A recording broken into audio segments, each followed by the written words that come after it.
Hi all, welcome to Competitive Cracker. 2025 തുടക്കത്തിൽ PSC 10ാം class യോഗ്യതയുള്ളവർക്ക് അവർക്ക് apply ചെയ്യാൻ പറ്റുന്ന ഒരു പ്രധാനപ്പെട്ട നോട്ടിഫിക്കേഷൻ പുറത്തിറക്കിയിരുന്നു. അസിസ്റ്റന്റ് സെയിൽസ്മാൻ ആണ് ആ ഒരു നോട്ടിഫിക്കേഷൻ. അതിന് ഏറ്റവും പ്രധാനപ്പെട്ട ഒരു ഹൈലൈറ്റ് എന്ന് പറയുന്നത് നമുക്കിവിടെ എന്തില്ല, പ്രിലിംസ് ഇല്ല. LGSനും LDCക്കും ശേഷം പ്രിലിംസ് എക്സാം ഇല്ലാത്ത മറ്റൊരു എക്സാം ആണ്, 10ാം ക്ലാസ് യോഗ്യതയുള്ള എക്സാം ആണ് അസിസ്റ്റന്റ് സെയിൽസ്മാൻ എന്ന് പറയുന്നത്. അപ്പോൾ എനിക്ക് പറയാനുള്ളത് ഒറ്റഘട്ട പരീക്ഷ മാത്രമേ ഉള്ളൂ. അതിന് നന്നായിട്ട് പഠിച്ച് എക്സാം എഴുതുകയാണെങ്കിൽ നമുക്ക് വളരെ ഈസി ആയിട്ട് ഈ എക്സാം ക്രാക്ക് ചെയ്യാൻ സാധിക്കും. ഈസി എന്നല്ല, നമ്മൾ സ്മാർട്ടായിട്ട് വർക്ക് ചെയ്യുകയാണെങ്കിൽ. പിന്നെ പറയാനുള്ളത്, ഇതിന് ഏറ്റവും പ്രധാനപ്പെട്ട ഒരു കാര്യം, ഇവിടെ സിലബസ് മാറിയിട്ടുണ്ട്. അതായത് പണ്ടത്തെ കഴിഞ്ഞ വർഷം അസിസ്റ്റന്റ് സെയിൽസ്മാൻ നടക്കുമ്പോൾ അവിടെ 20 മാർക്കിന്റെ സ്പെഷ്യൽ ടോപ്പിക് ഉണ്ടായിരുന്നു. ഇത്തവണ എന്ത് ചെയ്തിട്ടുണ്ട്, ആ സ്പെഷ്യൽ ടോപ്പിക് മാറ്റിയിട്ട് നമ്മുടെ LTCയുടെ സിലബസിലോട്ട് മാറിയിട്ടുണ്ട്.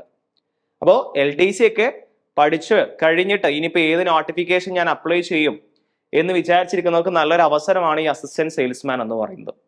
അപ്പോൾ ആ ഒരു സിലബസിനെ കുറിച്ചുള്ള ഡീറ്റെയിൽ ആയിട്ടുള്ള കാര്യങ്ങളും അതുപോലെ തന്നെ എങ്ങനെയാണ് നമ്മൾ ഓരോ ദിവസവും പഠിച്ചു പോയി കഴിഞ്ഞാൽ നമുക്ക് ഏകദേശം ഒരു ടെന്റേറ്റീവ് ഡേറ്റ് ആയിട്ട് കിട്ടിയിട്ടുള്ളത് ഓഗസ്റ്റ് മാസത്തിലാണ്. 2025 ഓഗസ്റ്റ് മാസത്തിലാണ് ഒരു സാധ്യത, എക്സാം നടക്കാൻ സാധ്യത എന്നാണ് നമുക്ക് പ്രൈമറി ആയിട്ട് കിട്ടിയ വിവരം. അപ്പൊ അതുകൊണ്ട് എന്താണ്, കുറച്ച് സമയമുണ്ട് അല്ലെ, ഏകദേശം 7-8 മാസങ്ങളോളം നമ്മുടെ മുന്നിൽ കിടക്കുന്നുണ്ട്.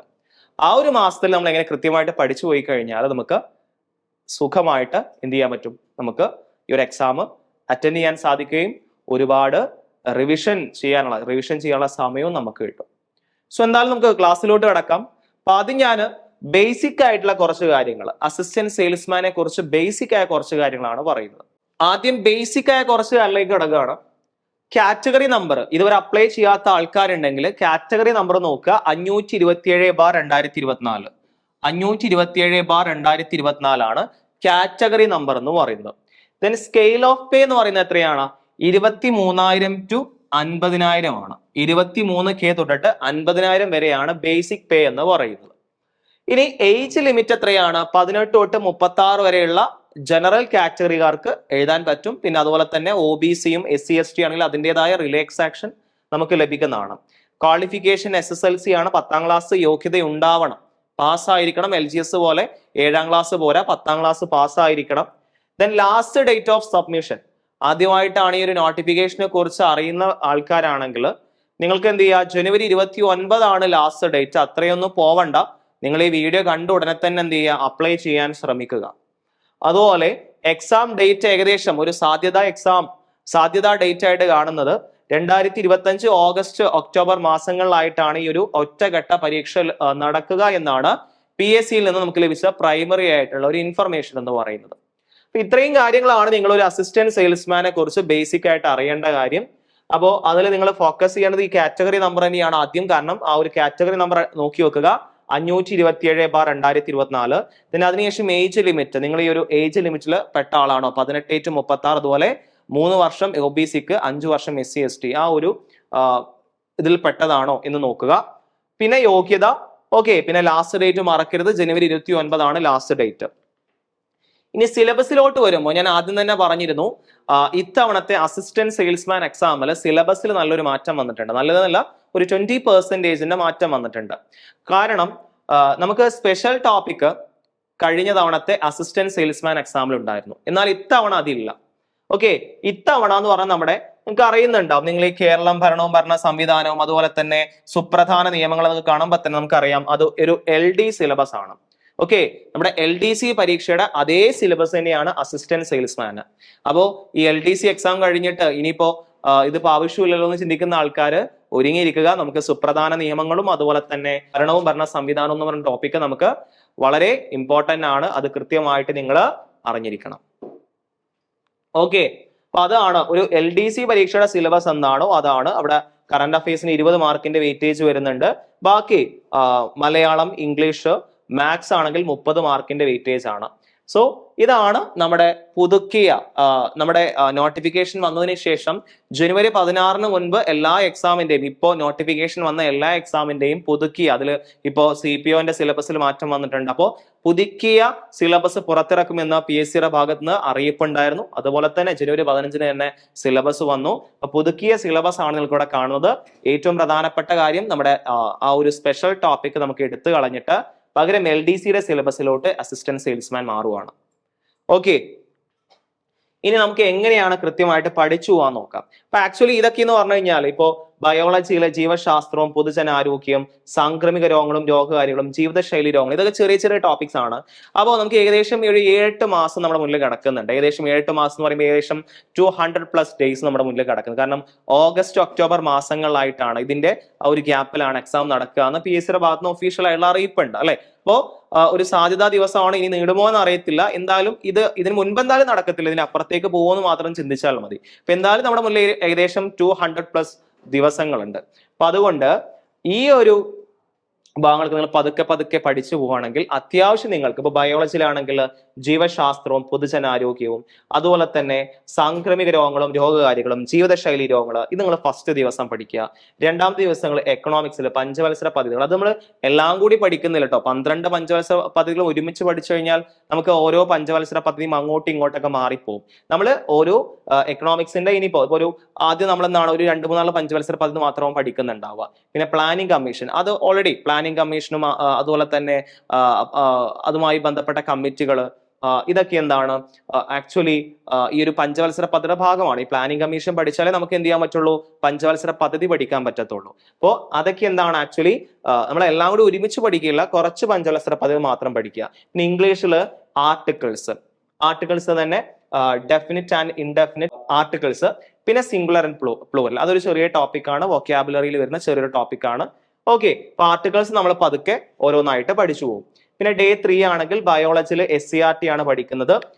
അതിൽ കുറച്ച് ക്ലാസ് 5, ക്ലാസ് 10 എന്ന് പറയുന്ന അകറ്റി നിർത്താം രോഗങ്ങളെ, അതുപോലെ തന്നെ പ്രതിരോധത്തിന്റെ കാവലാളുകൾ, ഈ SCRT ടോപ്പിക്സ് എല്ലാം. കാരണം നമുക്കറിയാം 10ാം ക്ലാസ് യോഗ്യതയുള്ള എക്സാംസിന്റെ ഒക്കെ ഒരു മെയിൻ ഒരു ബൈബിൾ എന്ന് പറയുന്നത് തന്നെ ഏതാണ്, നമ്മുടെ SCRT ടെക്സ്റ്റ് ബുക്കുകളാണ്. SCRT ടെക്സ്റ്റ് ബുക്കുകൾ നന്നായിട്ട് നിങ്ങൾ പ്രിപ്പയർ ചെയ്യുക. ഒരു തവണയെങ്കിലും വായിക്കാൻ, അറ്റ്ലീസ്റ്റ് ഒരു തവണയെങ്കിലും വായിക്കുകയാണെങ്കിൽ അത് നിങ്ങൾക്ക് എക്സാമിന് വളരെ യൂസ്ഫുൾ ആയിട്ട് മാറും. അതുപോലെ തന്നെ നിങ്ങൾ പുതിയ SCRTകൾ ഇനിയിപ്പോ ഈ ഒരു എക്സാം നടക്കുമ്പോഴേക്കും ഇപ്പൊ അടുത്ത അധ്യയന വർഷം തൊട്ട് പുതിയ SCRT പുസ്തകങ്ങൾ വരും. അപ്പൊ അതുകൊണ്ട് തന്നെ നിങ്ങൾ അതുകൂടി നിങ്ങളൊന്ന് റെഫർ ചെയ്യുക. കാരണം ഇപ്പൊ നടക്കുന്ന പല എക്സാമിലും 9 അല്ലെ ഓഡ് നമ്പേഴ്സിന്റെ ടെക്സ്റ്റ് ബുക്ക് മാറിയിട്ടുണ്ട്, 5, 7, 9 ടെക്സ്റ്റ് ബുക്ക് മാറിയിട്ടുണ്ട്. സോ അതിൽ നിന്നൊക്കെ ചോദ്യങ്ങൾ ഇപ്പൊ പല എക്സാംസിനും പ്രിലിംസിനും മെയിൻസിനൊക്കെ വരാൻ തുടങ്ങുന്നുണ്ട്. അപ്പൊ അതുകൊണ്ട് അടുത്തൊരു വർഷം ആവുമ്പോഴേക്കും അല്ലെ, ഓഗസ്റ്റ് എന്നൊക്കെ പറയുമ്പോൾ പുതിയൊരു അധ്യയന വർഷം തുടങ്ങി, സ്വാഭാവികമായിട്ടും ഈവൻ നമ്പേഴ്സിന്റെ ടെക്സ്റ്റ് ബുക്കുകൾ മാറാൻ തുടങ്ങും, 8, 10, 6 അപ്പോൾ എന്ത് ചെയ്യാം, നിങ്ങൾ അതുകൂടി ഒന്ന് വായിക്കുന്നത്, അത് വായിക്കുമ്പോൾ ഒരു എക്സ്ട്രാ നോളജ് നിങ്ങൾക്ക് കിട്ടും. ക്ലിയർ ആണല്ലോ? അത് അപ്പോഴത്തെ കാര്യമാണ്, ഞാൻ ജസ്റ്റ് പറഞ്ഞു എന്നുള്ളൂ. അപ്പൊ ഇപ്പൊ നമുക്ക് കറന്റ് നമ്മുടെ കയ്യിൽ ഇപ്പോൾ ക്ലാസ് 5ന്റെ ടെക്സ്റ്റ് ബുക്ക് മാറിയിട്ടുണ്ടാവും. എന്നാൽ ക്ലാസ് 10ന്റെ ടെക്സ്റ്റ് ബുക്ക് എന്താണ്, പഴയ ടെക്സ്റ്റ് ബുക്ക് തന്നെയാണ്. അത് കൃത്യമായിട്ട് നിങ്ങൾ പഠിക്കുകയാണെങ്കിൽ എന്താണ്, നിങ്ങൾക്ക് ബയോളജി SS ഒക്കെ, ബയോളജി എന്നല്ല സയൻസും സോഷ്യലൊക്കെ അത്യാവശ്യം ചോദ്യങ്ങളൊക്കെ വരാറ് എവിടെ തന്നെയാണ്, SCRT ടെക്സ്റ്റ് ബുക്കിൽ നിന്ന് തന്നെയാണ് കൂടുതലായിട്ടുള്ള ചോദ്യങ്ങളും വരാറ്. പിന്നെ കറണ്ട് അഫയേഴ്സ്, പുരസ്കാരങ്ങൾ വളരെ ഇമ്പോർട്ടന്റ് ആണല്ലോ, സാഹിത്യ പുരസ്കാരങ്ങളൊക്കെ അല്ലെ, എപ്പോഴും ചോദിക്കുന്നതാണ്. ഈ പ്രധാനപ്പെട്ട കേരളത്തിലെയും ഇന്ത്യയിലെയും അന്തർദേശീയ തലത്തിലുള്ള പുരസ്കാരങ്ങൾ, ബുക്കർ പ്രൈസ്, സാഹിത്യ അവാർഡുകളാണെങ്കിൽ വയലാർ അവാർഡ്, ഓടക്കുഴൽ അവാർഡ്, പുതിയ പുതിയ ജേതാക്കൾ വന്നിട്ടുണ്ട് അല്ലെ. 2024 പുതു ജേതാക്കളുണ്ട് നമുക്ക്. അപ്പൊ അതുകൊണ്ട് അവരെ പഠിക്കേണ്ടി വരും. പുരസ്കാരങ്ങൾ വളരെ ഇമ്പോർട്ടന്റ് ആണ്. മാത്സിൽ ഏറ്റവും സിമ്പിൾ ആയിട്ടുള്ള, ഏറ്റവും ഒരു ബേസിക് ആയ ടോപ്പിക് ആയിട്ടുള്ള ശ്രേണികൾ, അത് നമ്മൾ പ്രാക്ടീസ് ചെയ്ത് പഠിക്കുകയാണ്, ലൈവിലൂടെ പ്രാക്ടീസ് ചെയ്ത് പഠിക്കുകയാണ്. ഓക്കെ, അപ്പോ ഇതാണ് നമ്മുടെ ആക്ച്വലി ഒരു കുറച്ച് ദിവസത്തെ പ്ലാൻ. ഇത് നമ്മൾ ടോട്ടലി ഫുൾ പ്ലാൻ നമ്മൾ പറയുന്നില്ല, 1-2 ദിവസത്തെ പ്ലാൻ ഇങ്ങനെയാണ്. അപ്പൊ നമ്മൾ ഓരോ ദിവസവും സിലബസ് വെച്ചിട്ടാണ് പഠിക്കുന്നത്. ഓക്കെ, അത് നിങ്ങൾക്ക് പഠിക്കാൻ പറ്റുന്ന രീതിയിൽ, കാരണം നമുക്ക് അത്യാവശ്യം സമയമുണ്ട്, ഒരു 200+ ഡേയ്സ് ഉണ്ട്. അപ്പൊ നിങ്ങൾ എന്ത് ചെയ്യുക, സമയമുണ്ട്, കുറച്ചുകൂടിയും കഴിഞ്ഞിട്ട് പഠിച്ചു തുടങ്ങിയാൽ മതിയല്ലോ എന്ന് വിചാരിക്കണ്ട. കാരണം ഇപ്പൊ തന്നെ പഠിച്ചു തുടങ്ങുകയാണെങ്കിൽ നമുക്ക് എന്ത് ചെയ്യണം, നന്നായിട്ട് ഒരു പതുക്കെ നമുക്ക് മനസ്സിലാവുന്ന രീതിയിൽ, പലർക്കും ക്യാച്ച് ചെയ്യാനുള്ള കപ്പാസിറ്റി ഓരോ പോലെയാണ്. ചിലർക്ക് പെട്ടെന്ന് ഓരോ ടോപ്പിക്കും ക്യാച്ച് ചെയ്യാൻ പറ്റും, എന്നാൽ ചിലർക്ക് എന്താണ് പതുക്കെ പല ടോപ്പിക്സും കയറത്തുള്ളൂ അല്ലെ. അപ്പോൾ നിങ്ങൾക്ക് അതിനെ പതിയെ നിങ്ങൾക്ക് മനസ്സിലാവുന്ന രീതിയിൽ പഠിക്കാനുള്ള സമയം ഇപ്പോൾ ഉണ്ട്, അതുപോലെ തന്നെ റിവിഷൻ ചെയ്യാനുള്ള സമയവും ഉണ്ട്. അപ്പൊ ഈ ഒരു ടൈം എന്ത് ചെയ്യുക, നന്നായിട്ട് നിങ്ങൾ യൂട്ടിലൈസ് ചെയ്യുക എന്നുള്ളതാണ് പറയാനുള്ളത്. അപ്പൊ നിങ്ങൾ നന്നായിട്ട് പഠിക്കുക. അപ്പോൾ നമ്മുടെ അസിസ്റ്റന്റ് സെയിൽസ്മാനുമായി ബന്ധപ്പെട്ട ഒരു ബാച്ച് ഓൾറെഡി സ്റ്റാർട്ട് ചെയ്തിട്ടുണ്ട്, അതിന്റെ അഡ്മിഷൻ ഓൺഗോയിങ് ആണ്. നിങ്ങൾ ആരെങ്കിലും ഈ ഒരു SSLC യോഗ്യതയുള്ള ആൾക്കാരാണെങ്കിൽ 10ാം ക്ലാസ് പാസ്സായിട്ട് ഒരു PSC പ്രിപ്പയർ ചെയ്തിട്ട് ഇപ്പോൾ LDCയും LGS ഒക്കെ കഴിഞ്ഞു, ഇപ്പോൾ അതിന്റെ ഷോർട്ട് ലിസ്റ്റിന്റെ മെസ്സേജ് വന്നുകൊണ്ടിരിക്കുന്നത് പ്രൊഫൈലിൽ, ഒരുപക്ഷെ നിങ്ങൾക്ക് നന്നായിട്ട് അറ്റൻഡ് ചെയ്യാൻ സാധിച്ചിട്ടില്ലായിരിക്കാം അല്ലെ. അപ്പൊ അതുകൊണ്ട് അവർക്കൊക്കെ നല്ലൊരു അവസരമാണ് ഒറ്റഘട്ട മറ്റൊരു പരീക്ഷ അല്ലെ. ഇപ്പോൾ വരുന്നപ്പോ ലാബ് അസിസ്റ്റന്റ് ആണെങ്കിലും സെക്രട്ടേറിയറ്റ് OA ഒക്കെ ആണെങ്കിലും അത് സ്റ്റേറ്റ് വൈഡ് ആണ്, അതുപോലെ തന്നെ 2 ഘട്ട പരീക്ഷയാണ്. അപ്പൊ അതുകൊണ്ട് അതിന്റെ കട്ട് ഓഫ് എങ്ങനെ വരും നമുക്ക് പറയാൻ പറ്റത്തില്ല.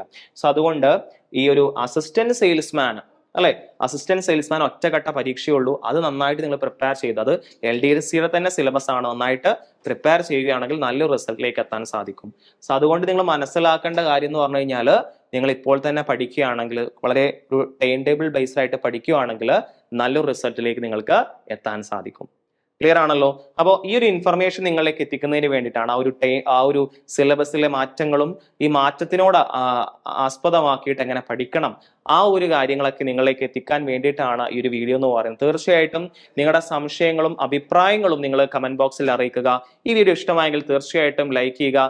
PSC പ്രിപ്പയർ ചെയ്യുന്ന നിങ്ങളുടെ ഫ്രണ്ട്സിലേക്ക് ഈ വീഡിയോ ഷെയർ ചെയ്യുക. നമ്മുടെ ചാനൽ ലഭിക്കുന്ന ഇത്തരം ഇൻഫർമേറ്റീവ് ആയിട്ടും മറ്റ് പ്രധാനപ്പെട്ട നോട്ടിഫിക്കേഷൻ വിവരങ്ങളൊക്കെ ലഭിക്കുന്നതിന് വേണ്ടി നമ്മുടെ ചാനലിന്റെ ബെല്ലൈക്കൺ ക്ലിക്ക് ചെയ്യുക. സോ അടുത്തൊരു വീഡിയോയിൽ നമുക്ക് വീണ്ടും കാണാം. അതുവരേക്കും എല്ലാവർക്കും thank you and good bye.